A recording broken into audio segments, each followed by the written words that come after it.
The first two parts highlighted how conflict can often give rise to new states. The example of Yugoslavia shows that this dynamic can go in both directions. For centuries, the Balkan Peninsula has been home to a whole host of peoples. Surrounded by larger powers on all sides, these peoples were frequently absorbed into larger neighboring empires, such as the Austro-Hungarian Empire to the north or the Ottoman Empire to the south. These external pressures, along with competition amongst different ethnic groups, has long made the Balkans something of a tinderbox. Indeed, it was the actions of a local nationalist which triggered a chain of events that led to World War I. This catastrophic conflict saw the participation of dozens of countries from Europe and beyond. The chaos of the period forced some cross-ethnic collective effort, which led to the creation of the Kingdom of Yugoslavia as a sovereign state.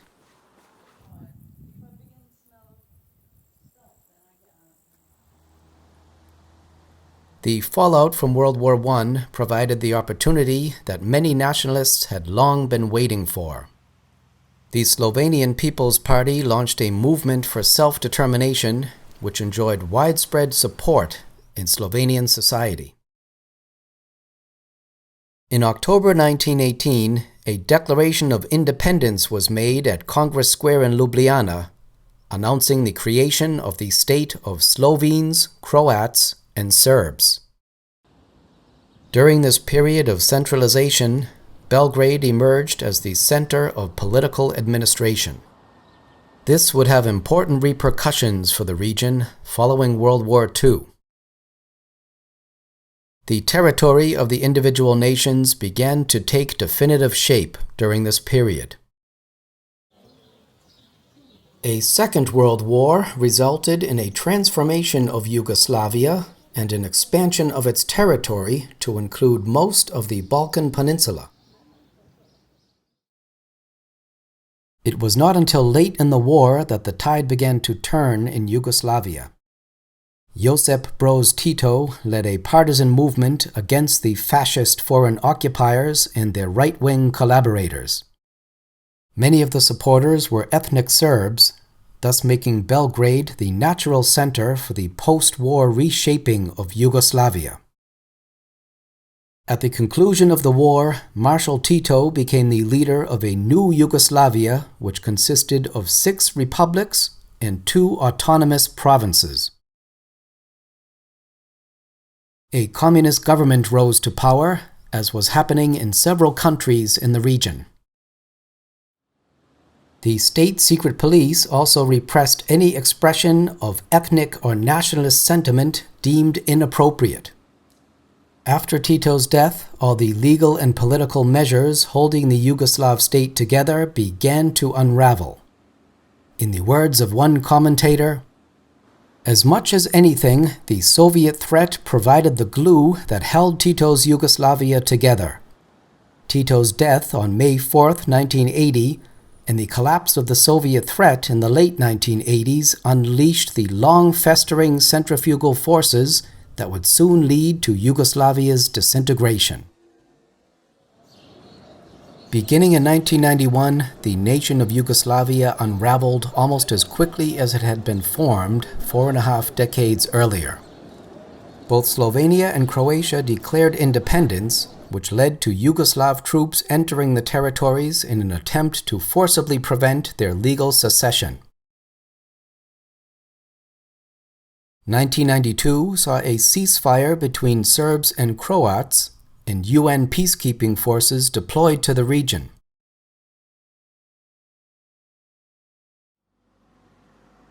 After the dust had settled, Yugoslavia ceased to exist, replaced by no less than 7 individual states drawn largely upon ethnic lines. The term balkanization entered the vernacular of English and other languages as a general term for fragmentation. The examples thus far show that most changes to the international community of states arise out of conflict situations. In the Living Law Nation series, we did come across one recent example of a peaceful creation of two nations from one. At the end of 1992, Czechoslovakia dissolved and was replaced by two separate states, the Czech Republic and the Slovak Republic.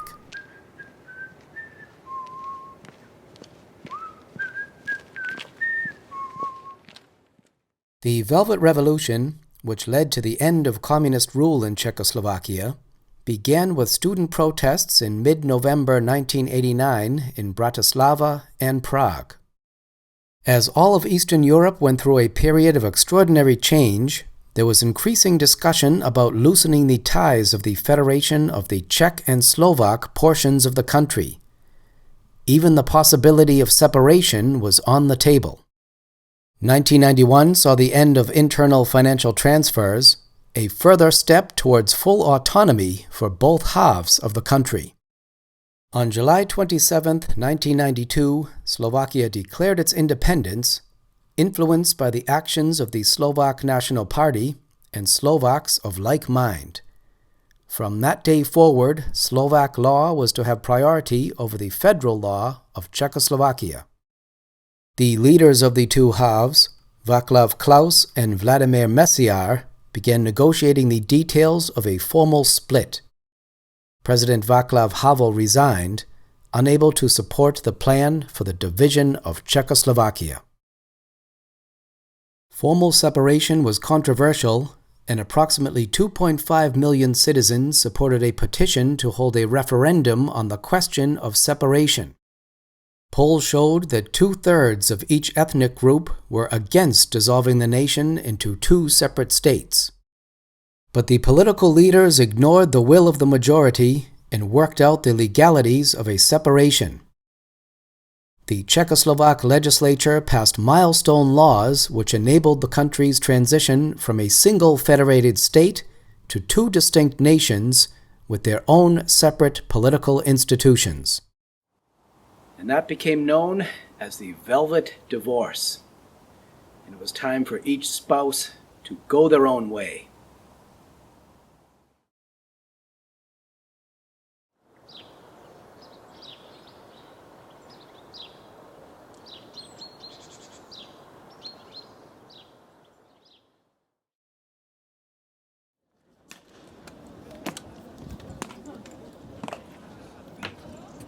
The example of Czechoslovakia suggests that some countries may eventually outlive their original purpose.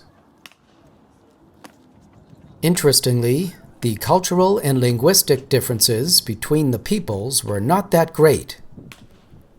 Nonetheless, political leaders thought it expedient to formally separate.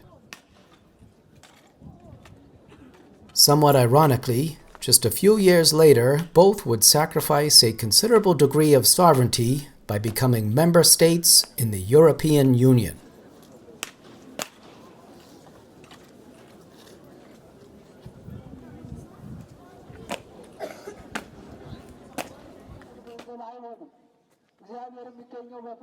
Though Living Law has been lucky enough to experience some amazing and milestone events in the creation of this series, one experience has remained elusive: witnessing the birth of a new state. We did experience two attempts, both of which shed some light on the human drivers for statehood and the hoops which the law requires groups to jump through to achieve their ultimate goal. The first example took place in accordance with an applicable legal procedure. In 2014, the Scottish people voted in a referendum whether to leave the union with England and Wales, which forms the United Kingdom. Though there had been periodic discussions and some attempts at going it alone, the union had held strong for over 2 centuries. There were a number of drivers for the decision to push for a formal referendum. 1. dissatisfaction with the degree of representation in London. 2. Perception of divergent directions of the societies. 3. A desire for even more autonomy than the recent devolution had permitted. And 4. A feeling that Scotland would be better off economically, given its natural resource wealth.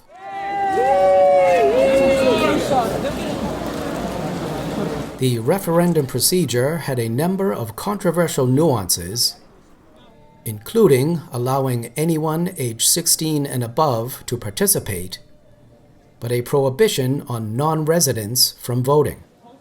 The result was to be based on a majority of the counties in Scotland. There were last-minute appeals from leading politicians, both English and Scottish.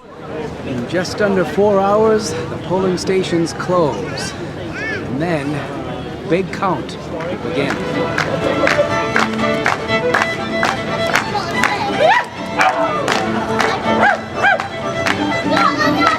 The vote continued into the early morning hours. Yes, 194,779. When the county, including Glasgow, voted in favor of separation, the vote seemed to be heading to a turning point. With daybreak approaching, the final result of the referendum became clear.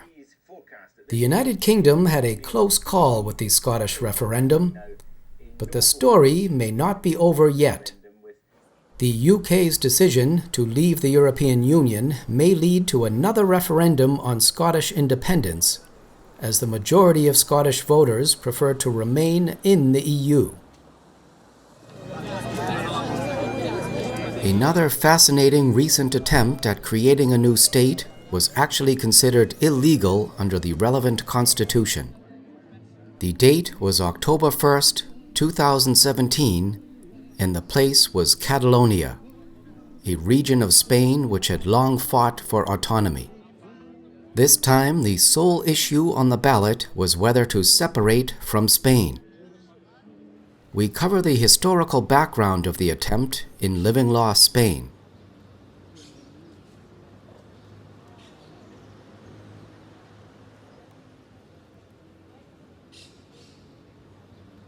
Like many European countries, Spain evolved from a number of formerly independent kingdoms. On this day, one region was trying to break off and return to its ancient status as a sovereign state. As the result of earlier efforts, Catalonia had already secured language rights and a high degree of legal autonomy. This time it seemed to be more about creating a different national identity, one that many locals felt had taken a back seat to the federalist Spanish identity. The constitutional arrangements agreed after the end of the Franco regime were no longer fit for purpose in the eyes of many Catalans. The legal and constitutional details of the events around the referendum require separate study. But the general issues pointed to by people Living Law spoke with boil down to a couple of sentiments. 1. A feeling that Catalonia puts more into the Spanish state than it gets out. And 2. A belief that things would be better if Catalans were able to completely run their own affairs. These desires reflect another general principle of international law directly related to statehood: the right of self-determination of individual groups. The history of human conflict is filled with examples of groups trying to exercise a right of self-determination. Some succeed, while others do not. Unlike in Scotland, the Catalan referendum had been declared illegal by the Spanish judicial system. That development made for a very tense situation. The Spanish government tried to prevent the referendum from taking place at all. There were reports of shutdowns of websites created to enable electronic voting. This forced the proponents of the referendum to improvise and find workarounds to such operational challenges. This included limiting voting stations to facilities which were under the legal control of the Catalan semi-autonomous government. In the run-up to the referendum, police, who are subject to federal jurisdiction, were transported to the region. As an outsider, it was fascinating to speak with the locals and hear the individual motivations behind their decision to participate. One young man relayed how his grandfather had been killed by nationalist forces in the Spanish Civil War, a period covered in detail in the Living Law Nations episode on Spain. He saw the referendum as a continuation of the historical struggle of the Catalonian people for independence. Others pointed to more general concerns, such as years of perceived subsidizing of the Spanish state without an equivalent say in how things were run. One local, watching the live news coverage, could not hide his excitement, describing referendum day as un momento histórico. October 1st, 2017 did turn out to be a historic moment for the Catalan people and for Spain. Though most of the referendum voting came off peacefully, there were some occasions of violence when police attempted to confiscate ballot boxes. In the center of Barcelona, a nationalist group voiced its own views about the attempted referendum.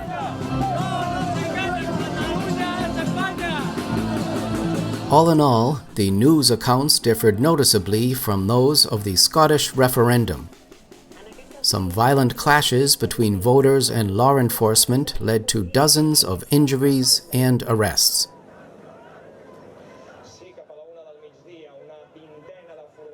The events also had broader implications across the European Union, as Catalonia is just one of several regions within an EU member state where there is a movement for independence. In Brussels, there is general concern that any further fragmentation of member states within the Union could undermine the European project. Though neither trip led to the witnessing of the birth of a new state, both revealed a number of lessons on the topic of law and nation. One relates to the eternal drive of individual groups to forge their collective identity through their own state. Another is the difficult challenge of having laws direct that natural human dynamic. It is likely that these and other drivers for new statehood will arise somewhere on the planet in the future. If so, living law will be there.